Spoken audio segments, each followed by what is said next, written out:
I think maybe it's personal or it's with error, because my question is, yesterday I felt a lot of numbness, but mixed with feelings, or like, I can't describe what it was, because it's like new for me, and I want to open about it. Numb is another method we use. Yeah. Just go numb. Just go. If you see a child, if you try, it's interesting when a child is in a state where they're demanding. If you discipline the child by holding it and restricting it from doing what it wants, it'll go through stages. Right? Usually the first stage is rage, so it kicks and screams and tries to, get out of the hold, And if you keep holding,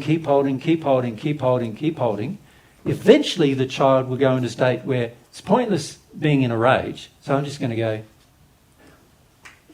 listless, numb. And the child will just sort of let all of his muscles go and just hang there. And it's not over yet. The fight isn't over yet.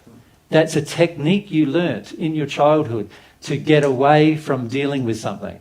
It's a method here. Numb is another method we use to just go tune out, zone out, get away from the issue.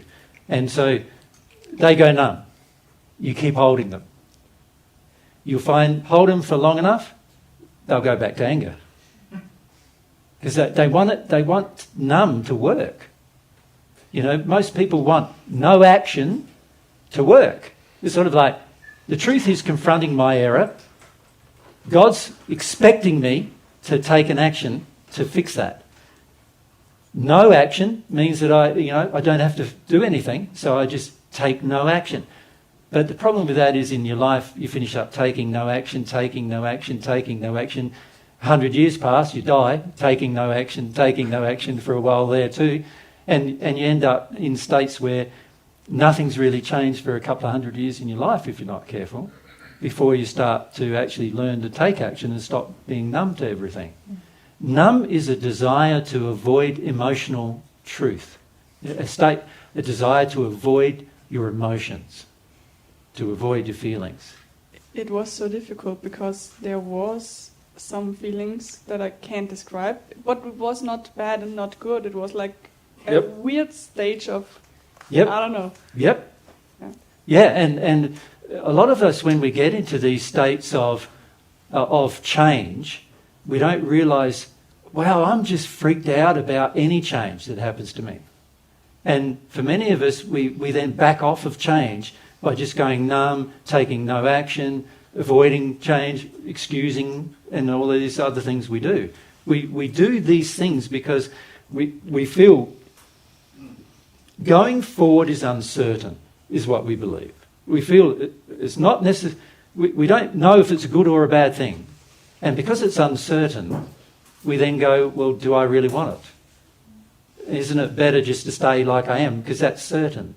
Now, there's many times in your future, and this is probably, I'll say just before lunch, because we need to stop for some lunch.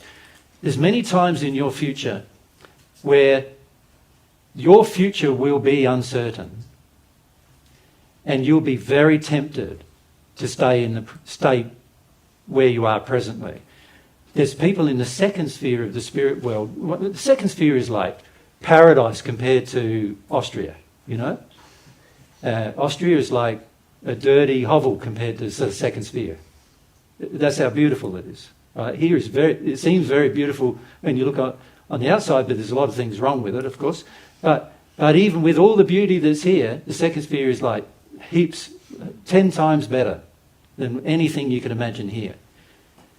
And so when people get there for the very first time, they go, why would I want to go anywhere else? I like this place. People are nice. There's no nastiness. There's no, everybody seems to like talking about lots of interesting things. Life's really interesting. Why would I want to go to the third sphere? The third sphere is uncertain. I don't know what that's going to look like. I don't know what changes I'm going to have to make there. I'm very comfortable here.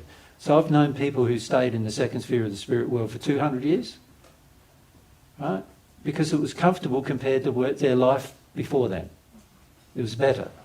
But not as happy as they could be. You know, it's much happier in the third and fourth and fifth spheres. Each new sphere is like huge difference in happiness. The celestial kingdom is like unimaginable for most of you in terms of happiness. And yet, the average person is arriving in the second and going, well, they even know there's more, but they're not feeling like it's for them because of the uncertainty. And so they take no action. And so they stay there. And they stay there for a long time, oftentimes. Oftentimes until all their friends are gone and all their family's gone and all their, people they knew and met in the second sphere, they're all progressed too. And it's like, oh, there's a whole new generation of people now in the second sphere, and they get to know them. And then after a while, they go as well. And after a while, you feel like, I'm getting left behind.